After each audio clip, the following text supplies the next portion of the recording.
from the outside, the road to success always seems so easy, right? People say, yeah, he already has a successful business. What does he know? Like, what kind of problems does he have? But the reality is that it's never like, I want to go from here to there and it's easy. No, it's actually not easy at all. There's a lot of hurdles in the way, a lot of bumps in the road. And that's why I think it's important to stress out or to sort of point out the 5 biggest lessons that I've learned over the last 15 years as an online entrepreneur that got me from 0 to where I am today.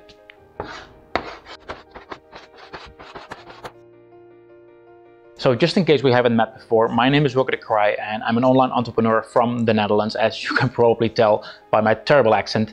I apologize for that. But I've been working online for over a decade now as an online entrepreneur, and during that time I've started various businesses, I've sold various businesses, and we acquired tens of thousands of customers worldwide through online marketing. Now, I don't want this to be about me. I want this to be about you. I want to show you how you can grow your business. Let's just dive into it. First, let me tell you a quick story of how I got started online. So I was 16 years old. It was back in 2002, which in online terms is like ages ago, right? And this is actually a funny story. At least a lot of people seem to like this story. Anyway, so I was 16 years old, 2002 it was.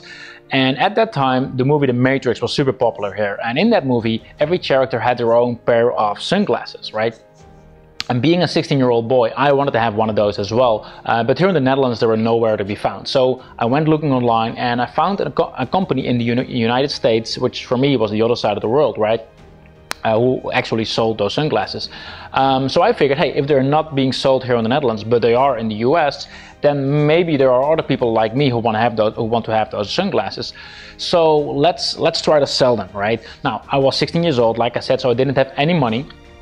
So I couldn't just say, well, I'm going to buy those sunglasses and then I'm going to sell them online or sell them anywhere because I didn't have the money to actually buy them, right? So what I did was I put up an ad online and I told people like, hey, you can buy these sunglasses with me. You'll have to pay me first. Then after a while, I'll have like a month of order period. And then at the end of the month, I'll do an order in the US, then I have to wait 2 months in order for the sunglasses to go back to me because of the shipment time by sea. And then after those 2 months, I'll send you your sunglasses. So they'll have to put their trust with me. They have to send me their money and then wait for like 3 months before they would get their sunglasses back. Now, the thing is that I was expecting to sell a couple of sunglasses, so I would maybe have my sunglasses for free, right? Now, what actually happened is that we actually did 17, or I say we, but I mean me and my parents. I did actually 17,000 euros worth of sunglasses, of sunglasses that are 6 euros each. So the whole house was filled with sunglasses, which is another story actually. So we sold 17,000 euros worth of sunglasses being a 16-year-old kid. And while I was setting all of this up, I didn't even tell my parents yet, right? So at some point I needed to say to my parents, hey, listen, like I just received 17,000 euros worth of sunglasses and I need to send that over to the US in order, hoping that I will then get a box of sunglasses back instead of a box filled with stones, for example. Now, at this point, online shopping wasn't a thing yet, like it wasn't big, especially for my parents who are pretty much old-fashioned. They were both farmers. I used to live in the countryside.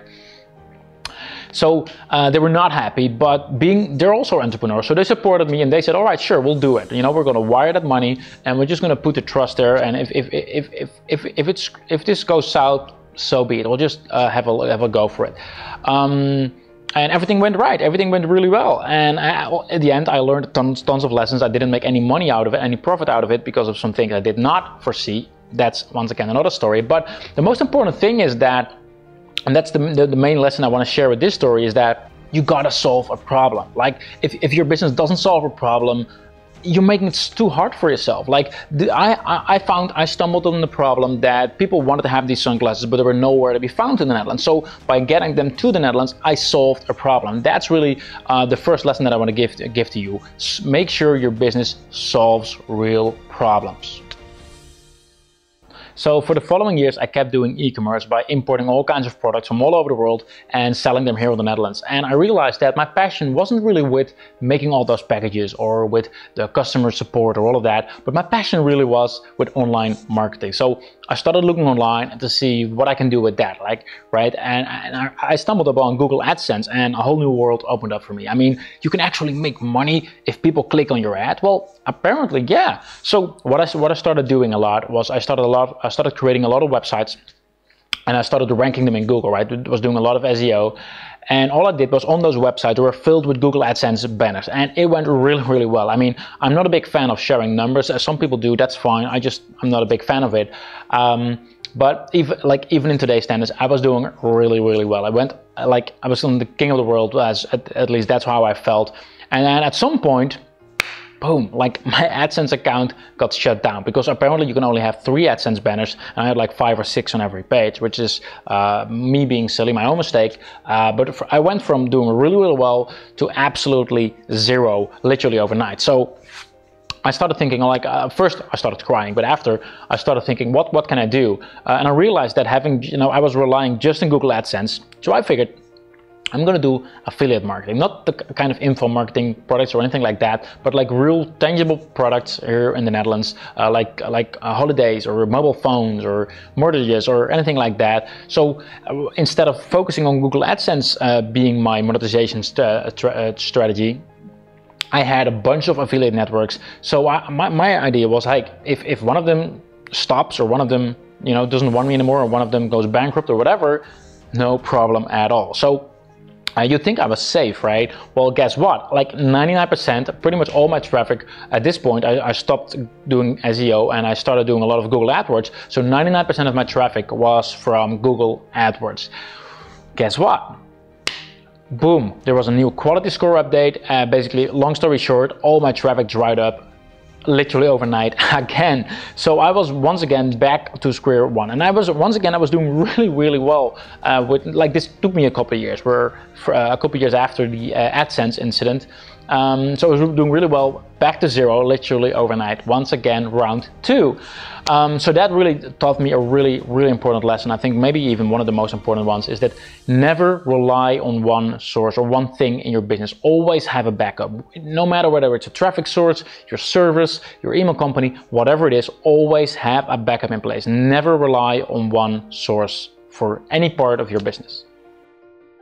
So when the AdWords slap happened, I was fully focused on getting my master degrees on marketing management. So I decided to first finish what I started, first get my degree, and then start a new business from scratch. So that's what I did.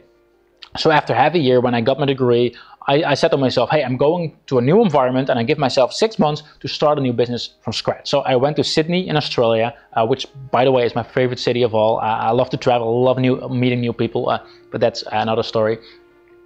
So I went to Sydney, Australia. I hired an office in downtown city center, and I said to myself, hey, I'm going to start a new business, and I have the goal of getting X amount of dollars every single month. So it was really just about how much money would I make, right? And I had like an exact figure in my mind that I wanted to hit. So I went there and I went full of energy, new environment, new everything, and I had the experience, right? I started various businesses in the past which were really successful. So I can do this, right? I'm gonna crush it. So I started working, and one month went by, 2, 3, 4, and I went nowhere. And I don't mean nowhere as in I'm not hitting my goals. No, nowhere as in not a single dollar made, like not at all. So I was to be honest, I was in an awesome country, but I was feeling down, I was feeling desperate, and I had no idea what to do. So I'm not sure why, but at some point I started a side project which wasn't focused at making any money at all. I was doing a lot of Facebook marketing at the time, or at least learning about it, and I realized there was a gap in the marketplace. So I hired someone from Odesk to build me a plugin which was called WordPress for Facebook at the time. So I gave it away for free. Just enter your email address and that's it. Here it is. You just go download it. And after a while, like, this was a side project. It was not like, this was not business for me, right? It was just like something for fun outside of the stuff that I was doing to make money. So I gave that plugin away for free. People started opting into my email list, and after a while I started looking at the numbers, and I'm like, hey, there's a couple thousand people who signed up to download this free plugin. Maybe I should do something with that. So I hired the same guy again, and he built me WordPress for Facebook Pro, which was like even better version. And this was around the end, like literally at the end of this 6-month period that I gave myself, and still I had nothing to show for it. Nothing went how I was hoping it would go. So I remember there was this last week in the office, like literally the last week I hired the office, because right after the weekend I would fly back home to the Netherlands. And that last week I went crazy because I wanted to finish that plugin and all the sales page and all of that week, so I can send that out to that email list. And I had no idea how to sell something by email, right? I've just been working, and that last Friday night, we were going with some friends. We would have like a goodbye party, a goodbye party and all of that, with a barbecue and all Aussie style. And just before I closed down my laptop, I was done. Like the sales page was ready, everything was done. I pressed send. I literally pressed send on the email to let all those people who opted in before, letting them know, hey, here's the pro version of what you downloaded first. Here you had the free version, but here's a pro version, and you can buy it, right, if you want.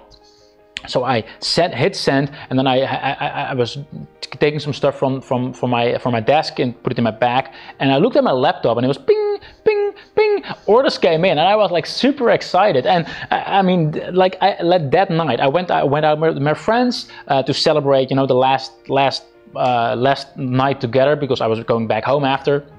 And that night, I was checking my phone, and I made more than that half a year combined in total.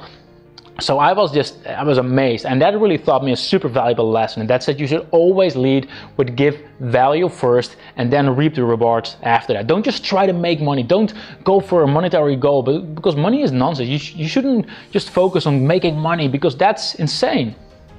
Focus on giving value first, and then the rest will follow. And that's really the biggest lesson I learned from that. Like all the things I did just to make more money didn't work. And as soon as I started providing value, just give value away for free, that's when everything changed. So that's really the big lesson that I want to share with this one.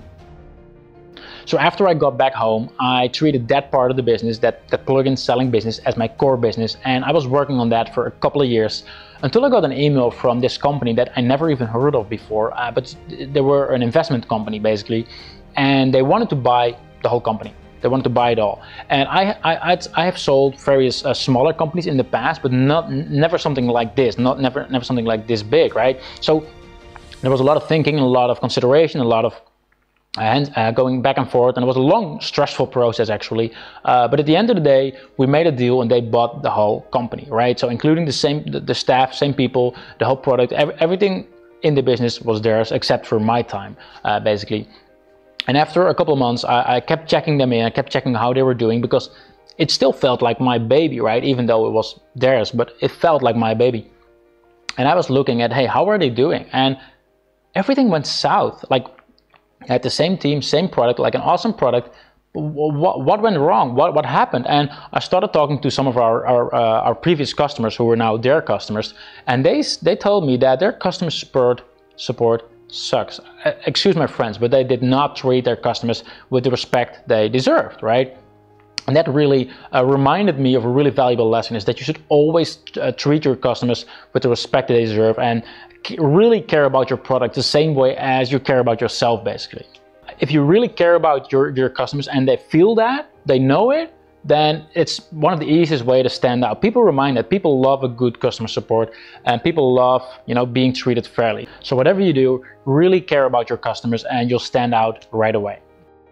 So all of this happened a few years ago, and once again I was able to start a new business from scratch. And this time though, I didn't want to spend a couple of years building it to get to the same point where I used to be.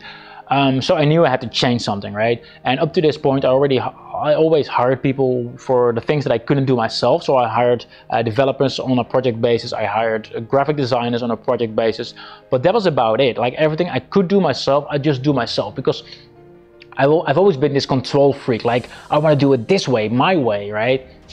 And at this point, it was time for me to let that go, basically. So I started hiring more people to grow the company, to help me grow the company faster than I could do on my own. And that really, like, before when I started doing that, it was super scary. Like, I told them to do this, and they did it their own way and not my way. And I was like, oh no, you should do it differently. And so there was definitely some things that I needed to learn in that process. But in the end of the day, like I could have never grown my business this far on my own, like never ever. So like right now, for example, our business is like 15 people on a full-time basis, plus various people on a project or like freelance basis.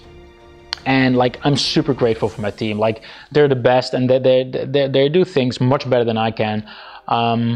And yeah, like I would have never been able to grow the business this big without those people. So this is like the 5th big lesson that I want to share with you, is don't try to do it yourself. Get people to help you out. So there you have it, the 5 things that helped me grow my business to where it is today. Make sure to solve problems. Never ever rely on just one thing in your business. Give away value first, then reap the rewards. Care about your customers. Don't try to do it all by yourself. I hope this helps, and I hope it inspires you. If you've been following me for a while, then you know that usually I send out the actionable advice, right? The nitty-gritty of online marketing to help you grow your business. Now, this time though, I really wanted to focus on these 5 critical elements, because I can tell you everything I know about driving traffic. I mean, we've sent millions and millions and millions of people through our funnels using pretty much every traffic source there is available, right? But I can show and teach you all of that. But it wouldn't matter if you don't have these 5 critical elements in place in your business. And that's why I'm really shooting this video here for you today. So once again, I hope it helps, and I hope you have an awesome day. Cheers. Bye-bye.